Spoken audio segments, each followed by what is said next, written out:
वजीर आईटी तारक रामाराव ने कहा है कि एनटीआर गार्डन्स में जल्द ही दस्तूर हिंद के मेमार डॉक्टर बीआर अम्बेडकर का 125 फीट ऊंचा मुजस्सिमा नस्ब किया जाएगा। उन्होंने खैरताबाद में इंदिरा नगर हाउसिंग कॉलोनी का इफ्तिताह किया। इस मौके पर मुनक़िदा तकरीब से खिताब करते हुए वज़ीर मौसूफ ने कहा कि हैदराबाद में गरीबों के लिए डबल बेडरूम मकानात की फराहमी की स्कीम के तहत फराहम किए जाने वाले मकानात में ये बेहतरीन मकानात हैं, क्योंकि इन मकानात की एक तरफ आईमैक्स है तो दूसरी तरफ सेक्रेटेरिएट की इमारत है। उन्होंने कहा कि गरीबों के लिए सराजी पर एक फंक्शन हॉल भी तामीर किया जाएगा। वज़ीर मौसूफ की जानिब से आज जिस इंदिरा नगर कॉलोनी का इफ्तिताह किया गया उसके 4 ब्लॉक्स में मकानात की 210 इकाइयाँ हैं। ఖతర్నాక్ ఉన్నాడు మీ ఎమ్మెల్యే, మీ కార్పొరేటరు పిలిచిండ్రు, ఛాయ్ బొట్టు కూడా పోయలే కానీ 100 కోట్ల రూపాయలు ఫంక్షన్ హాల్లో డిన్నర్ ఇస్తారట. చూసినావా? ఇక మంచిగా ఉన్నదని మా ఇంటికి రా, రేపు లడ్డులో భోజనం పెడతా అన్నట్టున్నది. 100 కోట్ల స్థలాన్ని మీరు అడిగినారు కాబట్టి పేద ప్రజలకు ఇంతకంటే పెద్ద గొప్ప పని ఏం లేదు కాబట్టి ఆ 100 కోట్ల స్థలం హెచ్ఎండిఏది వెంటనే మీకు జిహెచ్ఎంసీకి ఇస్తాం. జిహెచ్ఎంసీ కమిషనర్ ఇక్కడే ఉన్నారు, మేయర్ ఇక్కడనే ఉన్నారు. వాళ్ళిద్దరితో నేను కోరుతా ఉన్నా, మేయర్ గారితో కమిషనర్ గారితో. మిగతా నియోజకవర్గాల్లో 3-3.5 కోట్ల. కానీ నాకు తెలిసి హైదరాబాద్లో ఇంతకంటే బెహతరీన్ జాగా మీకు దొరకదు, ఇంతకంటే గొప్ప జాగా ఒక ఫంక్షన్ హాల్కు మీకు దొరకదు. ఇది కేవలం ఇక్కడ ఇందిరానగర్ వాళ్ళకే కాదు, వేరే ప్రాంతాలకు వెళ్ళి కూడా ఇక్కడికి వచ్చి మేము ఫంక్షన్ చేసుకొని పోతామనే స్థాయిలో అవసరమైతే 5 కోట్ల 10 కోట్ల ఎంతైనా సరే ఆ పక్కన జలవిహార్ ఉన్నస్తుడు దానికంటే బాగా కట్టాలని చెప్పి నేను కోరుతా ఉన్నా కమిషనర్ గారిని, మా మేయర్ గారిని. దగ్గరుండి దయచేసి మీరు ఎమ్మెల్యే గారు మంచి డిజైన్ గీయించండి, జిహెచ్ఎంసీతోనే కట్టిద్దాం. పేద ప్రజలు గర్వపడేటట్టు మాకు కూడా బ్రహ్మాండమైన ఫంక్షన్ హాల్ మా గవర్నమెంట్ కట్టించింది. తక్కువ ధరకు, లిమిటెడ్ ధరకు, చాలా తక్కువ ఖర్చుతో శుభకార్యాలు చేసుకోవడానికి ఇంట్లో మంచి, అది బర్త్డే పార్టీ కావచ్చు, పెళ్లి కావచ్చు, ఇంకోటి కావచ్చు, ఏ శుభకార్యమైనా అక్కడే చేసుకునేటట్టు చక్కటి వసతి కల్పిద్దాం. ఇది కూడా వెంటనే మీకు హ్యాండ్ ఓవర్ చేస్తామని చెప్పి నేను తెలియజేస్తా ఉన్నా. మీ అందరితో మళ్ళొక్కసారి నేను కోరేది, ఇందిరానగర్ ప్రజలతో రానోళ్ళేం టెన్షన్ పడకుని, పైరవీలు చేయకుని, ఎవరికి ఒక పైసా కానీ ఒక రూపాయి కానీ ఇవ్వకండి. ఇగో ఇక్కడనే మీ ముంగట్నే చిట్టీలు వేసిండ్రు. तेलंगाना में कोरोना की सूरत हाल पर रियासती हाईकोर्ट ने समाअत की। अदालत ने रियासत के तालीमी इदारों में इस माह की 20 तारीख तक शख्सी क्लासेस के साथ साथ ऑनलाइन क्लासेस जारी रखने की हिदायत दी। बेंच ने हिदायत दी कि हैदराबाद में मार्केट्स, बार्स, रेस्टोरेंट्स के करीब कोविड के कवायद पर अमल को यकीनी बनाने के इकदाम हुकूमत की जानिब से किए जाएँ। अदालत ने समाअत के दौरान एक मरहले पर यह पूछा कि हुकूमत ये बताए कि कवायद की खिलाफ वर्जी करने वालों के खिलाफ क्या कार्रवाई की जा रही है। अदालत ने हिदायत दी कि मेडारम जात्रा में कोविड के कवायद पर अमलावरी को यकीनी बनाया जाए। अदालत ने निशानदेही करते हुए कहा कि कोरोना की रोकथाम के लिए इकदाम की हुकूमत जिम्मेदार है। हाईकोर्ट ने इस मसले पर अंदरून 2 हफ्ते रिपोर्ट पेश करने की हिदायत दी और इस मामले की आइंदा समाअत 20 फरवरी तक मुलतवी कर दी। टीआरएस के रुकन असम्बली जीवन रेड्डी ने मरकजी बजट में दलितों के साथ नाइंसाफ़ी का इल्ज़ाम लगाया।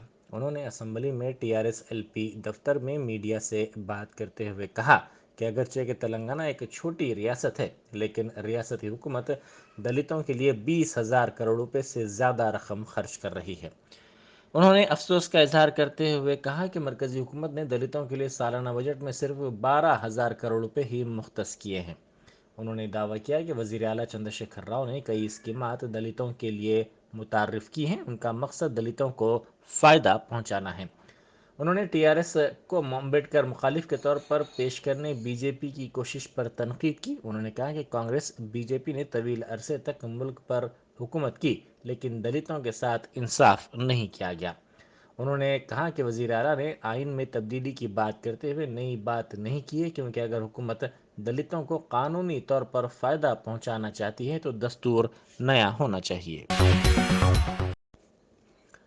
टीआरएस के रुकन कानून साज कौंसल कविता ने मुनाफे में चलने वाले एलआईसी इदारे को फ़रोख्त करने की तजवीज़ पर सवाल उठाया।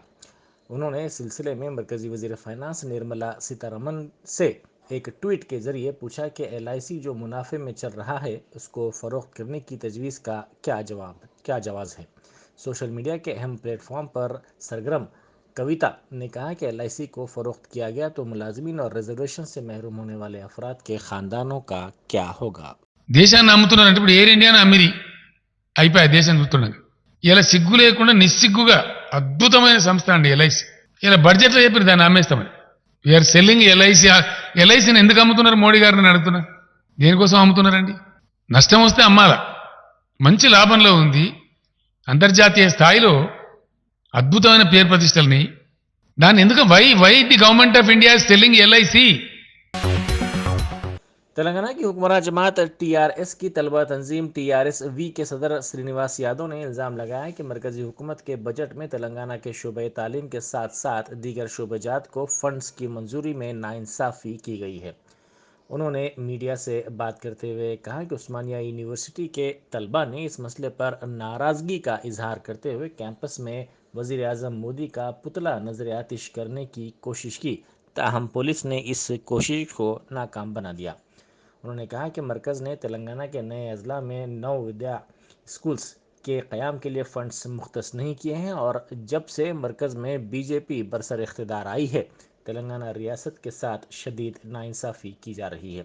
मरकज़ी हुकूमत को चाहिए कि वो अपना रवैया बदले और रियासत तेलंगाना को तालीम के मैदान में रकम मुख्तस करे।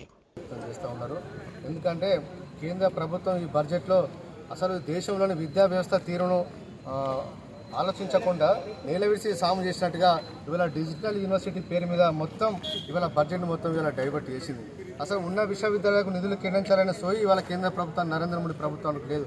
ఇవాళ విశ్వవిద్యాలయ గ్రామీణ ప్రాంతం దేశంలో 80% ఇవాళ గ్రామీణ ప్రాంతంలో చదువుకున్న విద్యార్థులు ఇవాళ ఎస్సీలు, ఎస్టీలు, బీసీలు వాళ్ళ కోసం ఫెలోషిప్లు పెంచకుండా, వాళ్ళకు కొత్త ఫెలోషిప్లు ప్రవేశపెట్టకుండా, ఉన్న ఫెలోషిప్లు కూడా వాళ్ళకు సక్రమంగా ఫెలోషిప్లు విద్యార్థులకు అందించకుండా ఇవాళ రీసెర్చ్లో ఇవాళ పేద విద్యార్థులు వెనుకబడతట్టు చేసే విధానాన్ని ఇవాళ బీజేపీ ప్రభుత్వం అవలంబిస్తుంది.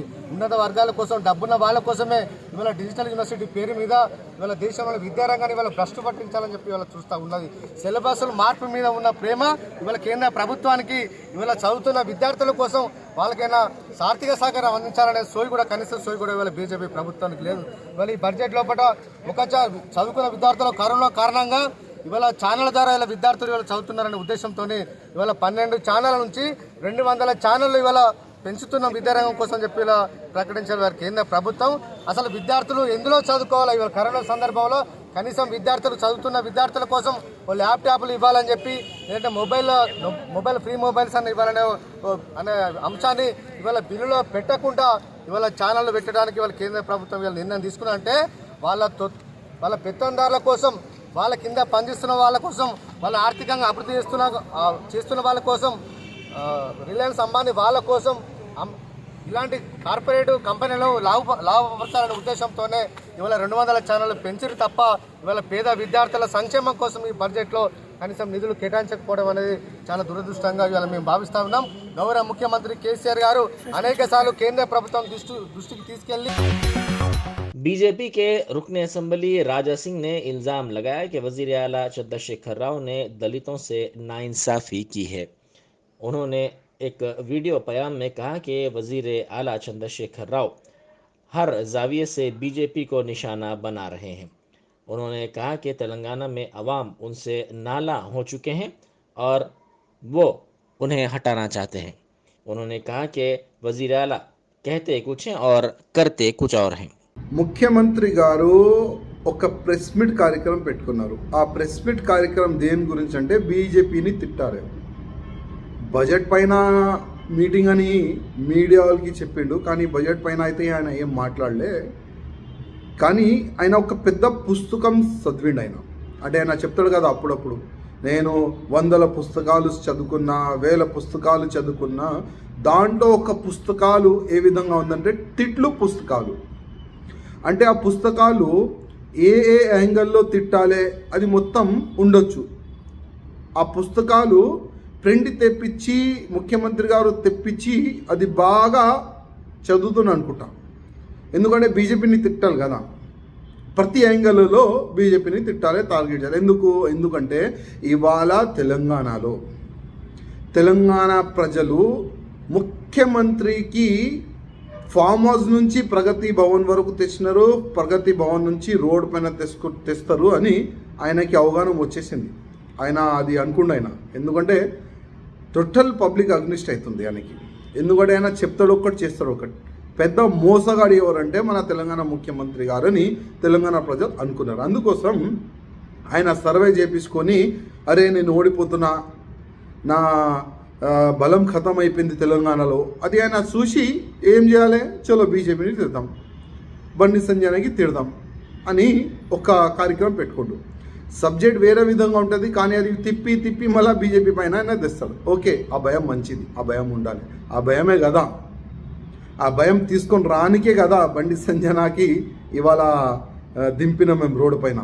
ఆయన మస్తు ఫైటర్, ఆయన మస్తు ఫైట్ కూడా చేస్తుండ్రు. కానీ దురదృష్టం, మీరు బీజేపీ మీద కామెంట్ చేయండి, ఎంత చేస్తారో చేయండి, కానీ భారతదేశ సంవిధాన్ని మీరు మారుస్తారంటున్నారు కదా, అది చాలా తప్పు. మీలో దమ్ము లేదు, అది సంవిధాన్ని మార్చడానికి మీలో అస్సలు దమ్ము లేదు, నిజం కాదు. ఎందుకంటే బాబాసాహెబ్ అంబేద్కర్ గారు చాలా కష్టపడి భారత రాజ్యాంగం ఆయన రాసిండు. రాజ్యాంగాన్ని చేంజ్ చేయడానికి మీలో దమ్ము లేదు, మీ అవకాశం కూడా లేదు, మీరేం చేయలేరు. ఇవాళ మీరు చూడండి, ఎవరితో పెట్టుకున్నారు మీరు, దళిత సమాజంతో మీరు పెట్టుకున్నారు. సర్వనాశనం అయిపోతారు మీరు, సర్వనాశనం. యాద్ పెట్టుకోండి. ఇప్పుడు మీరు ఇడవరు వాళ్ళు, మా అన్న తమ్ములు, దళిత అన్న తమ్ములు మీకు అస్సలు ఇడవడు. ఇప్పుడు ఏ సీట్ పైన మీకు కూర్చొని పెట్టినారు కదా, అదే సీటు నుంచి కింద పడేస్తారు మా దళిత అన్న తమ్ములు. యాద్ పెట్టుకోండి, ముఖ్యమంత్రి గారు చాలా తప్పు పని చేస్తారు. ఇవాళ తెలంగాణలో ఏ గల్లీ చూసినా, ఏ ఇల్లు చూసినా, ఏ చౌరత చూసినా మీరు చెప్పిన అబద్ధం మాటలు ప్రతి ఒక్క వ్యక్తి చర్చ చేసుకుంటుండ్రు. అరే ఇట్లాంటి ముఖ్యమంత్రి మనకు దొరికిందా? ఇవాళ అదే కదా రాజ్యాంగం వల్లనే ఇవాళ మనం బతుకుతున్నాం. అదే రాజ్యాంగమే కదా ఇవాళ ముఖ్యమంత్రి పదవిలో ఆయన వచ్చిన తర్వాత ఆ శపథమైన తీసుకుంటారు. అదే రాజ్యాంగం పైననే ఆయన కదా ఆయన శపథ చేసేది. కానీ అదే రాజ్యాంగం మార్చడానికి ప్లాన్ చేస్తారు. వేస్ట్ ఫెలో అని తెలంగాణ ప్రజలు అనుకుంటున్నారు. అందుకోసం ముఖ్యమంత్రి గారు మీ సమయం అయిపోయింది. ఇప్పుడు మీరే రిజైన్ ఇచ్చి డిజాల్వ్ చేసేయండి.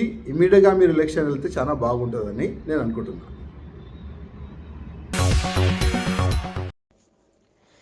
उप्पल पुलिस स्टेशन के हुदूद में कल शब कशीदगी फैल गई क्योंकि बीजेवाईएम के कारकुनों ने अपने साथियों को रिहा करने का मुतालबा करते हुए पुलिस स्टेशन के सामने धरना दिया। इन कारकुनों को पुलिस ने गिरफ्तार कर लिया था। रियासती वजीर इंफॉर्मेशन टेक्नोलॉजी तारक रामाराव की कारों के काफिले में रुकावट पैदा करने की कोशिश पर इनको गिरफ्तार किया गया था।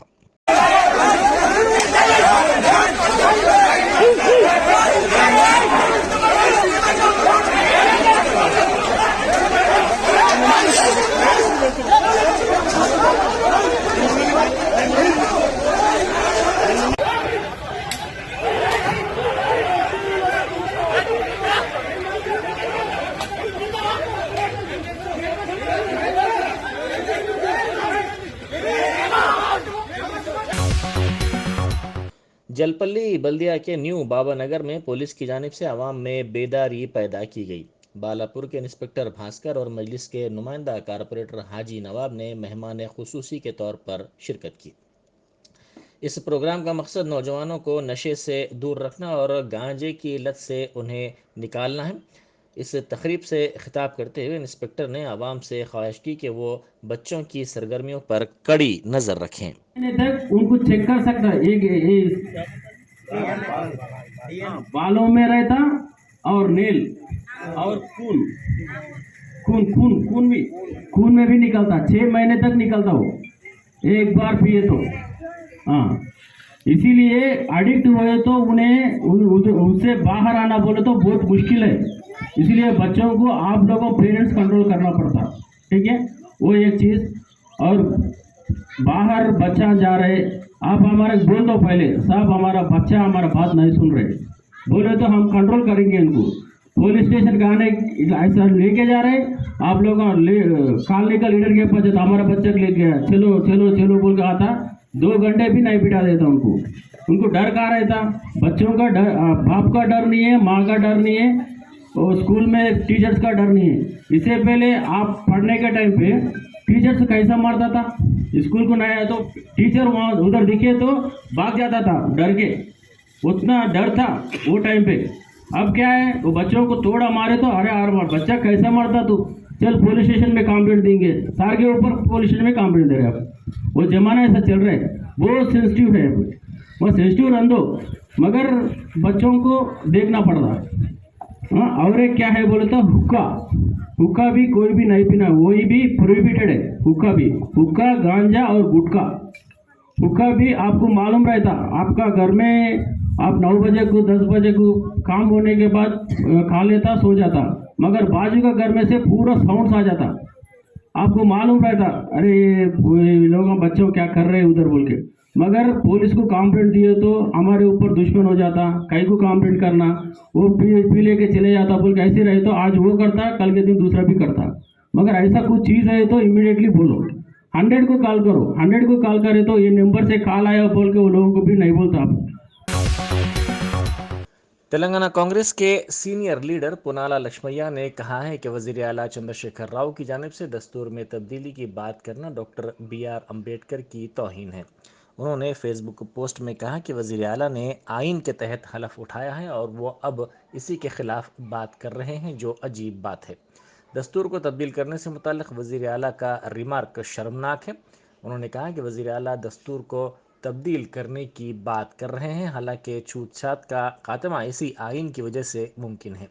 उन्होंने कहा कि दस्तूर में तरमीम की बात करने वाले वज़ीर आला ने क्या GST और नोटों की मनसूखी के मामले में मरकज़ी हुकूमत का साथ नहीं दिया। उन्होंने जोर देते हुए कहा कि तेलंगाना के हुकूक के हुसूल में वज़ीर आला नाकाम हो गए हैं। తెలంగాణ రాష్ట్ర ప్రజలకు మీడియా మిత్రులకు నమస్కారాలు. నిన్న కేంద్ర ప్రభుత్వం ప్రవేశపెట్టిన బడ్జెట్ మీద దేశం అంతా స్పందించింది. నిన్న పార్టీ తరఫున మేము కూడా మాట్లాడాం. మొదలు కేసీఆర్ ఒక ప్రెస్ నోట్ ఇచ్చాడు, తర్వాత 5 గంటలకు ప్రెస్ కాన్ఫరెన్స్ అని పెట్టాడు. 2.5 గంటలు మాట్లాడాడు. బడ్జెట్ మీద, రాష్ట్ర అవసరాల మీద కేంద్ర ప్రభుత్వం చేస్తున్న నిర్వాకాన్ని ఎండగట్టడం ఒక ఎత్తు అయితే, ముఖ్యమంత్రిగా చీఫ్ సెక్రటరీని పక్కన కూర్చుండబెట్టుకుని, మంత్రులను పక్కన కూర్చుండబెట్టుకుని రాజ్యాంగం మీద ప్రమాణం చేసిన వ్యక్తి సీఎం అయ్యాడు. సీఎంగా ఈ రాజ్యాంగం మంచిది కాదు, రాజ్యాంగాన్ని కొత్త రాజ్యాంగం కావాలి అనడం నేనైతే సిగ్గుచేటుగా భావిస్తా ఉన్నా. ఇది మరి ఏ మత్తులో మాట్లాడిండో నాకు అర్థం కావట్లేదు. ఈ రాజ్యాంగం ఎటువంటి రాజ్యాంగం? డాక్టర్ అంబేద్కర్ గారు మనందరికీ ఆరాధ్య దైవంలాగా చూస్తాం. మనం అస్పృశ్యతను రూపుమాపడానికి NSUI के कारकुनों ने TRS के रुकन असम्बली मंची रेड्डी किशन रेड्डी की कारों के काफिले को रोकने की कोशिश की और अंडे व टमाटर फेंके। इब्राहिमपट्टनम हल्के के रुकन असम्बली मंची रेड्डी किशन रेड्डी की कारों के काफिले को रोककर रियासत में बेरोजगारी के मसले पर NSUI के कारकुनों ने एहतजाज किया और हुकूमत के खिलाफ नारेबाजी की। NSUI के लीडरों ने मीडिया से बात करते हुए इल्ज़ाम लगाया कि बेरोजगारी के मसले पर पुरअमन एहतजाज करने वाले NSUI के लीडरों और कारकुनों पर रुकन असम्बली के हामियों ने हमला किया। इसके बावजूद पुलिस ने उनके खिलाफ कोई कार्रवाई नहीं की।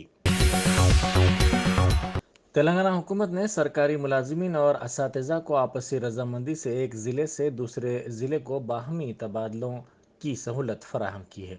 इस सिलसिले में सरकारी अहकाम जारी कर दिए गए हैं। अहकामात के मुताबिक आपसी रजामंदी से दोनों मुलाजिमीन एक दूसरे के मुकाम पर काम करने तैयार हैं तो उन्हें 1 मार्च से 15 मार्च के अंदर IFMS पोर्टल में तबादले के लिए दरख्वास्तें दाखिल करने की सहूलत फराहम की गई है। हुकूमत ने आपसी रजामंदी से बाहमी तबादले कर लेने के ख्वाहिशमंद मुलाजिमीन को एक शर्त रखी है, जिसके मुताबिक दोनों मुलाजिमीन में से किसी एक को GO 317 के तहत पहले से तबादले पर दूसरे मुकाम पर ड्यूटी ज्वाइन करना होगा और एक ही ज़ुमरे में काम करने वाले मुलाजिमीन और असातिज़ा को ये सहूलत फराहम की गई है। तेलंगाना में कोरोना की सूरत हाल के सिलसिले में डायरेक्टर सेहतयामा डॉक्टर श्रीनिवास राव ने रियासती हाईकोर्ट में रिपोर्ट पेश की है। उन्होंने इस रिपोर्ट में निशानदेही करते हुए कहा कि रियासत में कोरोना के मामलात में कमी हो रही है। रियासत में मुस्बत शरह 3.40 है।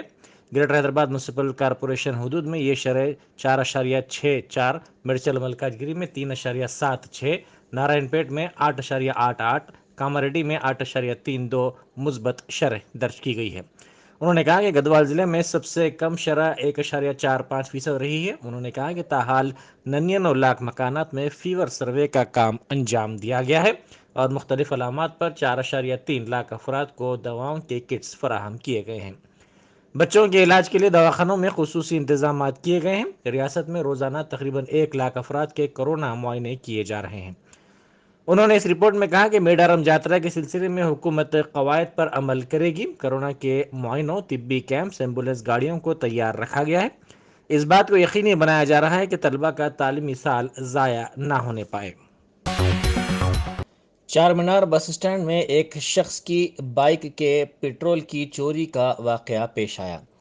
कबलजी भी इस तरह के वाक़यात का पता चला था। इस शख्स ने बताया कि उन्होंने चारमीनार बस स्टैंड में काम के सिलसिले में अपनी बाइक को पार्किंग के लिए लगाया था। ताहम जब वो वापस हुए तो उन्हें ये देखकर हैरत हुई कि उनकी बाइक का सारा पेट्रोल चोरी कर लिया गया और बाइक की नली खुली पड़ी है।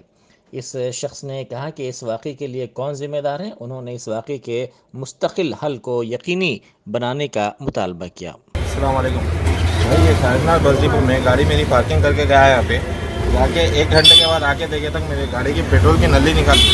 पूरा पेट्रोल या चोरी कर लिए या मार लिए पता नहीं है। यहाँ पे कौन है रिस्पॉन्सिबल, किसको शिकायत करना हम लोग? कौन है साहब, बोलो। नाहक के तकलीफा हो जा रहे हैं इससे ज़्यादा।